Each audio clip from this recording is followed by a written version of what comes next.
We're back with wonder again today, and we are beginning with the section labeled home. Let's find out what happened when Auggie got home after the school tour. All right.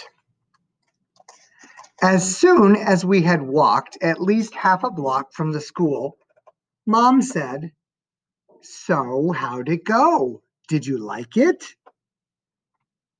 "Not yet, Mom. When we get home," I said.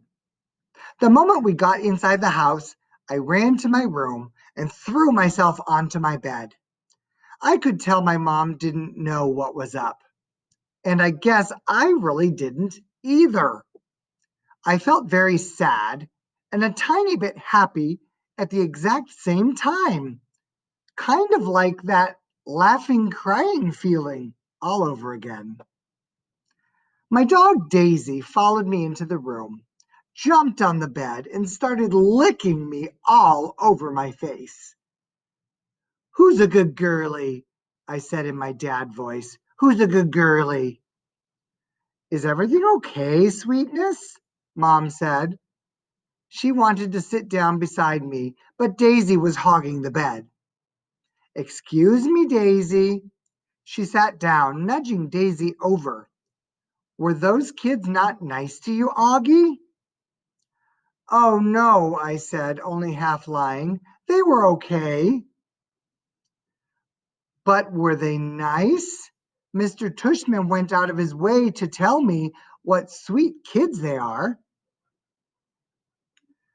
"Uh-huh," I nodded.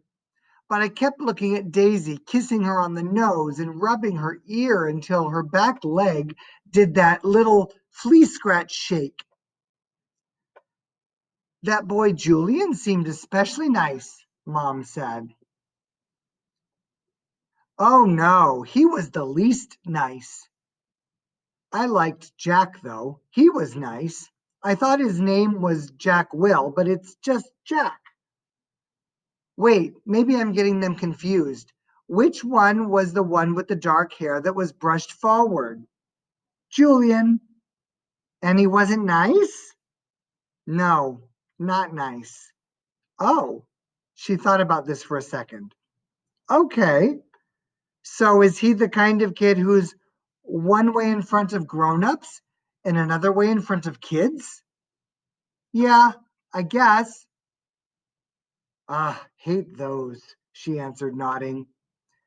He was like, "So, August, what's the deal with your face?"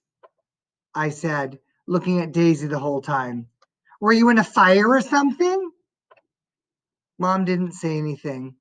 When I looked up at her, I could tell she was completely shocked. "He didn't say it in a mean way," I said quickly. "He was just asking." Mom nodded. "But I really liked Jack," I said. He was like, "Shut up, Julian." And Charlotte was like, "You're so rude, Julian." Mom nodded again. She pressed her fingers on her forehead like she was pushing against a headache. "I'm so sorry, Auggie," she said quietly. Her cheeks were bright red. "No, it's okay, Mom, really. You don't have to go to school if you don't want, sweetie." "I want to," I said. "Auggie." "Really, Mom, I want to." And I wasn't lying.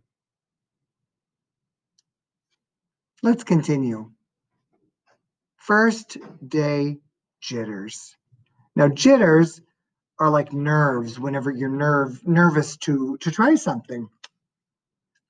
Okay, so I admit that the first day of school, I was so nervous that the butterflies in my stomach were more like pigeons flying around my insides. Mom and Dad were probably a little nervous too, but they acted all excited for me, taking pictures of me and Via before we left the house, since it was Via's first day of school too. Up until a few days before, we still weren't sure I would be going to school at all. After my tour of the school, Mom and Dad had reversed sides on whether I should go or not. Mom was now the one saying I shouldn't go, and Dad was saying I should. Dad had told me he was really proud of how I'd handled myself with Julian and that I was turning into quite the strong man. And I heard him tell Mom that he now thought she had been right all along. But Mom, I could tell, wasn't so sure anymore. When Dad told her that he and Via wanted to walk me to school today, too, since it was on the way to the subway station, Mom seemed relieved that we would all be going together. And I guess I was too. Even though Beecher Prep is just a few blocks from our house, I've only been on that block a couple of times before. In general, I try to avoid blocks where there are lots of kids roaming around. On our block, everybody knows me, and I know everybody. I know every brick and every tree trunk and every crack in the sidewalk. I know Mrs. Grimaldi, the lady who's always sitting by her window, and the old guy who walks up and down the street whistling like a bird. I know the deli on the corner where Mom gets our bagels, and the waitresses at the coffee shop who all call me honey and give me lollipops whenever they see me. I love my neighborhood of North River Heights, which is why it was so strange to be walking down these blocks feeling like it was all new to me suddenly. Amsfort Avenue, a street I've been down a million times, looked totally different for some reason. Full of people I never saw before, waiting for buses, pushing strollers. We crossed Amsfort and turned up Heights Place. Via walked next to me like she usually does, and Mom and Dad were behind us. And soon as we turned the corner, we saw all the kids in front of the school, hundreds of them, talking to each other in little groups, laughing, or standing with their parents, who were talking with other parents. I kept my head way down. Everyone's just as nervous as you are, said Via in my ear. Just remember that this is everyone's first day of school, okay? Mr. Tushman was greeting students and parents in front of the school entrance. I have to admit, so far nothing bad had happened. I didn't catch anyone staring or even noticing me. Only once did I look up to see some girls looking my way and whispering with their hands cupped over their mouths. But they looked away when they saw me notice them. We reached the front entrance.